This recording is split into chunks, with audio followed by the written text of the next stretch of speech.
The Memory Palace. Book by Lewis Smile. Create a mental memory palace to improve your memory. Do you find yourself constantly forgetting everything? Most people do, and wish we didn't. But fortunately, the Memory Palace, 2012, is the solution. The Memory Palace addresses the most common reasons that people forget things and provides practical steps for improving your memory in an unlikely way. Lewis Smile argues that by tapping into your spatial memory, you can hack your brain's most reliable means of retaining information. Introduction. You know that feeling you get when you can't quite remember something? You know you've forgotten something and you know you should be able to remember it. You just can't put your finger on what that specific thing is. In moments like that, it would be so helpful if your brain had a filing cabinet of memories. Then you could simply open up the right folder of memories and discover exactly what you forgot. Well, that's where the Memory Palace comes in. If you've ever heard Sherlock reference his mind palace in the popular TV show, then you already know what we're talking about. And over the course of this summary, you'll learn how to make a mind palace of your own. Chapter 1. Exercise your memory. If you're an avid gym goer, then you probably set aside dedicated days to focus on certain parts of your body. For example, one day might be leg day. Another day, you might work on your core. But do you ever set aside a day to exercise your mind? Most of us wouldn't dream of doing such a thing. In fact, we probably feel that our minds get a daily workout whether we like it or not. As kids, for example, we spent countless hours in school and poring over our homework, filling our brains with an endless litany of facts and figures. Likewise, as adults, we waste a lot of our brain power on to-do lists and other mundane, meaningless things that have little impact on our lives in the long run. As a result, we're often happy when these things leave our memory, and we frequently find ourselves so exhausted that we just don't want to think anymore. It's easier to give our brains a break and simply zone out with Netflix. But the author observes that all of these activities are actually detrimental to our memories. Filling our brains with things we don't want to learn isn't the same as devoting a special workout for our memory. Because your heart isn't in what you're studying, your study session is unlikely to strengthen your memory. You'll likely remember just enough to pass the test and forget it all immediately after. So in this case, it's plain to see that this isn't the same as training your brain. Similarly, when we zone out in front of the TV, we're cultivating lazy brains and allowing our minds to wander all over the place. So, when we spend most of our time engaged in these two types of mental activities, it's no wonder that we struggle to remember things. But of course, that's not to say that we shouldn't take some time to relax, and it doesn't mean that our brains should be under constant pressure. Instead, the author is advocating for a more nuanced type of memory training. So, what does memory training look like? To help you visualize his technique, the author suggests that you consider the things that are most helpful to your recall. As a general rule, you're most likely to remember something when you can connect it to a place, name, or thing. For example, let's say you're trying to remember where you left your keys. As you mentally retrace your steps, the last thing you remember was that you were walking past a lake. From there, you might pause to think about how beautiful the lake was, or the sun sparkling on the water, and then it hits you that you walked home, hung your coat on your coat rack, and left your keys in your coat pocket. It can also help if you associate a memory with something that makes you laugh. Everybody tends to remember funny things.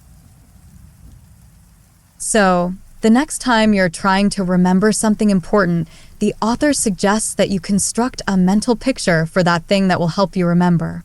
For example, if you're trying to remember the names of the people involved with the first Thanksgiving for a history test, you could connect those names to a vivid memory of something you like. For example, in my case, Thanksgiving always makes me think of pumpkin spice, and I love pumpkin spice lattes from Dunkin' Donuts. So, every time I think about pumpkin spice lattes, I could remember Pocahontas, Chief Massasoit, William Bradford. Just remember to make your example memorable enough for it to really stick.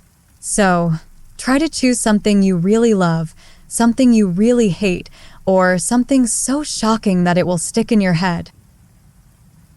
Chapter 2. What is your spatial memory? In the first chapter, we examined a brief overview of our relationship with memory and some helpful memory tricks that we can use. But now we're going to take a look at an aspect of our memories that you may be less familiar with: spatial memory. Spatial memory is simply defined as your personal record of information about the space around you. That sounds like an oversimplification, so we're going to explore that in a little more detail. In practice, your spatial memory is the reason why you know where the light switches in your house are even when it's dark and you're half asleep. It's how you know where the creaky floorboards in your house are and why you could drive your daily route with your eyes closed. Your spatial memory is also why you retain memories from places you haven't visited in years, especially your old childhood home or town. But as cool as this is, sometimes we find it frustrating. We've grown so used to this instinctive reflex that we often take it for granted and wonder why our brains waste space on this information when we really need to remember that coworker's name or the dates for tomorrow's history test. However, the author observes that our spatial memory is more vital than we think. Although we frequently take it for granted, the truth is that we would quite literally be lost without it. If we didn't have our spatial memory, we would struggle to remember the basic navigational principles that help us stay on top of our daily lives. For example, imagine what your life would be like if, instead of forgetting the name of the person you just met, you regularly forgot how to get home from work. Sure, we could always plug our address into the Maps app, but how scary would it be if you often felt lost on your way to? And from familiar places, what if you lacked the ability to remember where you had been?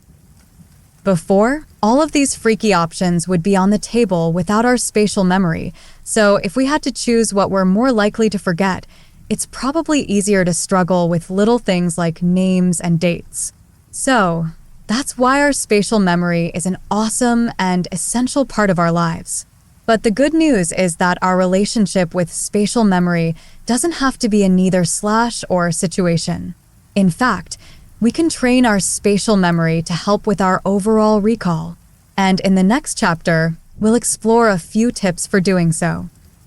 Chapter 3. Build your memory palace.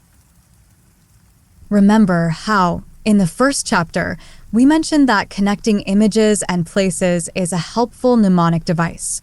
If you didn't remember, don't worry. That's what this book is for. Well, in this chapter, we're going to look at that concept in a little more detail. Thinking about things you love, like pumpkin spice lattes, is one helpful tool, but another great trick is to literally construct a place in your mind so that you can turn it into your very own memory palace. But how does that really work? Well, for starters, it doesn't have to be a specific place, or even a literal palace. You don't have to have the mansion from Downton Abbey in your head if that isn't your thing. Instead, your mental memory palace can simply be a place or a route with which you're very familiar.